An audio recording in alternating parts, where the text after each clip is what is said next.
ಸಿದ್ದರಾಮಯ್ಯನವರು ಹೇಳಿದಂಥ ಮಾತು ರಿಸಲ್ಟ್ಗೂ ಅದಕ್ಕೂ ಏನು ಸಂಬಂಧ, ನೀವು ಸ್ಟ್ರಾಂಗ್ ಆದ್ರ ಅಂತಂದರೆ ನಾನು ಸ್ಟ್ರಾಂಗೇ ಇದ್ದೆ ಅನ್ನುವಂಥ ಸಂದೇಶ ಕೂಡ ಇದರಲ್ಲಿ. ಇವತ್ತು ಸಿದ್ದರಾಮಯ್ಯ ದೆಹಲಿಗೆ ಹೋಗ್ತಾರೆ. ಬೆಳಗ್ಗೆ 11 ಗಂಟೆಗೆ ಕಪಿಲ್ ಸಿಬಲ್ ಅವರ ಒಂದು ಪುಸ್ತಕ ಬಿಡುಗಡೆ ಇದೆ. ಆ ಪುಸ್ತಕ ಬಿಡುಗಡೆ ಸಮಾರಂಭದಲ್ಲಿ ಭಾಗಿಯಾಗ್ತಾರೆ. ರಾತ್ರಿನೇ ವಾಪಸ್ ಬರ್ತಾರೆ. ಅದಕ್ಕೋಸ್ಕರ ಮುಖ್ಯಮಂತ್ರಿಗಳು ದೆಹಲಿಗೆ ಹೋಗ್ತಾ ಇದ್ದಾರೆ.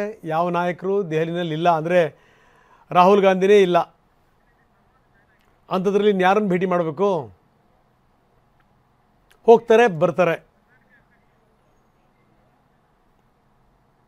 ಅದೇ ನೀವು ಯೋಚನೆ ಮಾಡಿ, ಏನಾದರೂ ಅಲ್ಲಿ ಅಭೂತಪೂರ್ವವಾದಂಥ ಜಯ ಸಿಕ್ಬಿಟ್ಟಿದ್ದರೆ ಸಿದ್ದರಾಮಯ್ಯ ಹೋಗ್ಬೇಕಾದ್ರೂ ಕೂಡ ಭಯದಿಂದ ಹೋಗಬೇಕಾಗಿತ್ತು.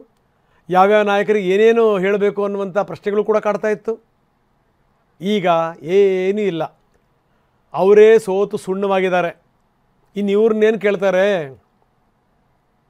ಇಲ್ಲಿ ಸಲದೆಲ್ಲ ಈ ಸುಮ್ಮನೆ ಇರಲಾರ್ದೇ ಇರುವೆ ಬಿಟ್ಕೊಂಡ್ರು ಅಂದಂಗೆ ಈಗ ನಾಯಕರು ಯಾರನ್ನೂ ಕೂಡ ತಡಬುವಂಥ ಸ್ಥಿತಿನಲ್ಲಿ ಇಲ್ಲ.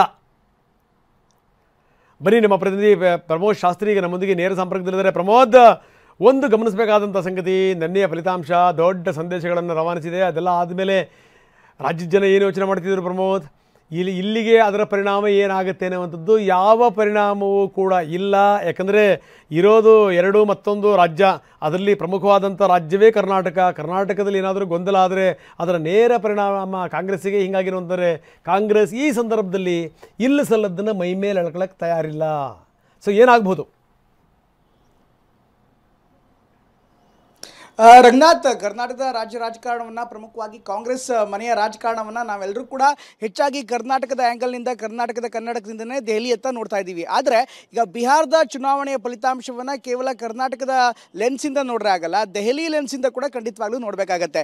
ಈಗಾಗಲೇ ಬಿಹಾರದ ಚುನಾವಣೆಯ ಫಲಿತಾಂಶ ಏನಿದೆ ಕಾಂಗ್ರೆಸ್ ಪಕ್ಷಕ್ಕೆ ಅದು ಮರ್ಮಾಘಾತ ಅಂದರೆ ತಪ್ಪಾಗಲ್ಲ. ಅಫ್ಕೋರ್ಸ್ ನಾಯಕತ್ವದ ವಿಚಾರವಾಗಿ ರಾಹುಲ್ ಗಾಂಧಿ ಅವರಿಗೆ ಇದು ಬಹುದೊಡ್ಡ ಚೇಂಜ್ ಆಗುತ್ತೆ, ಬಹುದೊಡ್ಡ ಮುನ್ನಡೆ ಆಗುತ್ತೆ, ಒಂದು ಹೊಸದೊಂದು ಪ್ಲಾಟ್ಫಾರ್ಮ್ ಸಿಗುತ್ತೆ ಅನ್ನುವಂಥ ಅನೇಕ ವಿಶ್ಲೇಷಣೆ ಮಾಡಿದ್ರು. ಜೊತೆಗೆ ವೋಟ್ ಚೋರಿ ಅಭಿಯಾನವನ್ನೇ ಮುಂದಿಟ್ಟುಕೊಂಡು ಕಾಂಗ್ರೆಸ್ ಅವರನ್ನ ಮತ್ತೊಮ್ಮೆ ರೀಲಾಂಚ್ ಮಾಡೋದಕ್ಕೆ ಹೋಗಿತ್ತು. ಆದರೆ ಇಲ್ಲಾಗಿರುವಂಥದ್ದು ಸಂಪೂರ್ಣವಾಗಿ ಧ್ವಂಸ ಆಗಿದೆ. ಬರೀ ಧ್ವಂಸ ಅಲ್ಲ, ವಿಧ್ವಂಸವೂ ಕೂಡ ಆಗಿದೆ ಕಾಂಗ್ರೆಸ್ ಪಕ್ಷ ಮತ್ತು ಗಠಬಂಧನ್ ವಿಚಾರಕ್ಕೆ ಸಂಬಂಧಪಟ್ಟಂತೆ. ಈಗಾಗಲೇ ಒಂದು ರಾಜ್ಯವನ್ನು ಕಳ್ಕೊಂಡಿರುವಂಥ ಸಂದರ್ಭದಲ್ಲಿ, ಮನೆಯ ಸೂತಕ ವಾತಾವರಣ ಇರುವಂಥ ಸಂದರ್ಭದಲ್ಲಿ ಅತ್ತ ಇನ್ನೊಂದು ರಾಜ್ಯದ ಮುಖ್ಯಮಂತ್ರಿಯೋ, ಇನ್ನೊಂದು ರಾಜ್ಯದ ಪ್ರಮುಖ ನಾಯಕರೋ, ಅದೇ ಪಕ್ಷಕ್ಕೆ ಸಂಬಂಧಪಟ್ಟಂಥ ಮತ್ತಾರೋ ನಾಯಕರು ಹೋಗಿ ದೆಹಲಿಯಲ್ಲಿ ಕೂತು ಮಾತನಾಡ್ತಾರೆ ಅಂದರೆ ಅದು ತೀರಾ ಊಹಾತ್ಮಕವಾಗಿರುವಂಥದ್ದು, ಊಹಾತ್ಮಕ ವಿಷಯಗಳಿಗೆ ಕೇವಲ ಸೀಮಿತವಾಗಿರುವಂಥದ್ದು. ಅಫ್ಕೋರ್ಸ್ ಸದ್ಯದ ರಾಜಕೀಯ ಪರಿಸ್ಥಿತಿಯನ್ನು ನೋಡ್ತಾ ಇದ್ದರೆ ಕಾಂಗ್ರೆಸ್ ಮನೆಯಲ್ಲಿ ಸಾಕಷ್ಟು ಲೆಕ್ಕಾಚಾರ ಕರ್ನಾಟಕದಲ್ಲಿ ಖಂಡಿತ ನಡೀತಾ ಇದೆ. ಆದರೆ ದೆಹಲಿಯಲ್ಲಿ ಏನಾಗ್ತಾ ಇದೆ ಅಂದರೆ, ದೆಹಲಿಯಲ್ಲಿ ಕರ್ನಾಟಕದ ಚರ್ಚೆ ದೆಹಲಿಯಲ್ಲಿ ಖಂಡಿತ ಚರ್ಚೆ ಆಗ್ತಿಲ್ಲ ರಂಗನಾಥ್. ಅತ್ತ ನಾಯಕರು ಇದನ್ನು ಯಾವುದನ್ನು ಕೂಡ ಸ್ವೀಕರಿಸೋದಕ್ಕೆ ರೆಡಿ ಇಲ್ಲ. ಪಾಯಿಂಟ್ ನಂಬರ್ 1, ಇನ್ನು ಕರ್ನಾಟಕದಿಂದ ಯಾರ್ಯಾರು ಬರ್ತಿದ್ದಾರೆ, ಮುಖ್ಯಮಂತ್ರಿ ಇರ್ಬೋದು ಅಥವಾ ಇನ್ನಿತರ ನಾಯಕರು ಇರ್ಬೋದು, ಅವರ ಜೊತೆಗೆ ಈಗ ಏಕಾಏಕಿ ಚರ್ಚೆಗಂತೂ ಖಂಡಿತ ಸಮಯ ಕೊಟ್ಟಿಲ್ಲ, ಸಮಯ ಕೊಡುವಂಥ ಮನಸ್ಥಿತಿಯಲ್ಲೂ ಕೂಡ ನಾಯಕರಿಲ್ಲ. ಇದರ ಜೊತೆಗೆ ಈಗಾಗಲೇ ಒಂದು ರಾಜ್ಯ ಕಳ್ಕೊಂಡು ಸಾಕಷ್ಟು ಹಿನ್ನಡೆ ಅನುಭವಿಸ್ತಾ ರಾಷ್ಟ್ರೀಯ ಮಟ್ಟದಲ್ಲಿ ಒಂದು ಇಮೇಜ್ ಮೇಕೋವರ್ಗೆ ಇನ್ನೂ ಕೂಡ ಮತ್ತೊಮ್ಮೆ ಪ್ರಯತ್ನ ಪಡುವಂಥ ಸ್ಥಿತಿಯಲ್ಲಿ ಈಗ ಮತ್ತೊಂದು ರಾಜ್ಯದಲ್ಲಿ ರಾಜಕೀಯ ಗೊಂದಲವನ್ನು, ನಾಯಕತ್ವದ ಗೊಂದಲವನ್ನು ಸೃಷ್ಟಿ ಮಾಡ್ಕೊಳ್ಳೋದಕ್ಕೆ, ಸ್ವಯಂಕೃತ ಅಪರಾಧ ಮಾಡೋದಕ್ಕೆ ಕಾಂಗ್ರೆಸ್ ಸಿದ್ಧರಿದೆಯಾ? ಇದಿರುವಂಥ ಪ್ರಶ್ನೆ. ಅಫ್ಕೋರ್ಸ್ ಹೇಳಿರ್ಬೋದು ಕೆಲವರು 26ಕ್ಕೆ ಆಗೋಗ್ಬಿಡುತ್ತೆ, 28ಕ್ಕೆ ಆಗೋಗ್ಬಿಡುತ್ತೆ ಅಂತ.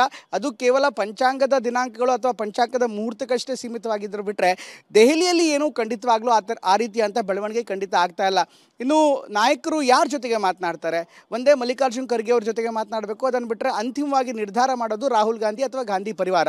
ಅತ್ತ ರಾಹುಲ್ ಗಾಂಧಿ ದೇಶದಲ್ಲಿ ಇಲ್ಲ ರಂಗನಾಥ್. ಈಗಾಗಲೇ ಯುರೋಪ್ ಪ್ರವಾಸಕ್ಕೆ ಹೋಗಿದ್ದಾರೆ ಅಂತ ಮಾಹಿತಿ ಕೂಡ ಇದೆ. ಹೀಗಾಗಿ ಈಗ ಮುಖ್ಯಮಂತ್ರಿ ಬಂದರು ಅಥವಾ ಡಿ ಕೆ ಶಿವಕುಮಾರ್ ಬಂದರು, ಯಾರ ಜೊತೆಗೂ ಮಾತನಾಡುವಂಥ ಸಾಧ್ಯತೆ ತೀರಾ ಕಡಿಮೆ. ಇನ್ನು ಮಲ್ಲಿಕಾರ್ಜುನ್ ಖರ್ಗೆ ಬೆಂಗಳೂರಿನಲ್ಲೇ ಸಿಗ್ತಾರೆ, ಅವರಿಗೆ ಅಲ್ಲೇ ಮಾತನಾಡ್ಬೋದು. ಯಾರೇ ಏನೇ ಬಂದರೂ ಹೈಕಮಾಂಡ್ ನಾಯಕರ ಭೇಟಿ ಅಂದರೆ ಅದು ಗಾಂಧಿ ಕುಟುಂಬದ ಮನೆಯ ಕಾಂಪೌಂಡ್ ಅನ್ನ ಮುಟ್ಟಿ ಬರುವಂತಹ ಸಾಧ್ಯತೆ ಜಾಸ್ತಿ ಇದೆ ರಂಗನಾಥ್. ಎಸ್ ಪ್ರಮೋದ್, ಒಂದು ಸಂಗತಿ ಏನು ಅಂದರೆ, ಬರೀ ಗೆದ್ದಂಥ ಸಂದರ್ಭದಲ್ಲಿ ಮಾತ್ರ ಅಲ್ಲ, ಸೋತಂಥ ಸಂದರ್ಭದಲ್ಲೂ ಕೂಡ ಚಿಂತನ ಮಂಥನಗಳಾಗಬೇಕು. ನಾಯಕರೇ ಇಲ್ಲ, ನಾಯಕರೇ ದೇಶ ಬಿಟ್ಟು ಹೋಗಿದ್ದಾರೆ, ರಾಹುಲ್ ಗಾಂಧಿ ಎಲ್ಲಿದ್ದಾರೆ ಅಂತ ಯಾವುದಾದ್ರು ಒಂದು ಟೆಲಿಸ್ಕೋಪ್ ಹಾಕೊಂಡು ಹುಡುಕಬೇಕು ಅಂತ ಸ್ಥಿತಿ ಇದೆ. ಅಂಥದ್ರಲ್ಲಿ ಇಲ್ಲಿ ನಾಯಕರು ಹೋದಂಥ ಸಂದರ್ಭದಲ್ಲಿ ಏನೋ ರಾಜಕೀಯದ ಬಗ್ಗೆ ಮಾತಾಡ್ಬಿಡ್ತಾರೆ ಅನ್ನುವಂಥದ್ದು ನಿರೀಕ್ಷೆ ಮಾಡಲಿಕ್ಕೂ ಕೂಡ ಸಾಧ್ಯ ಇಲ್ಲ.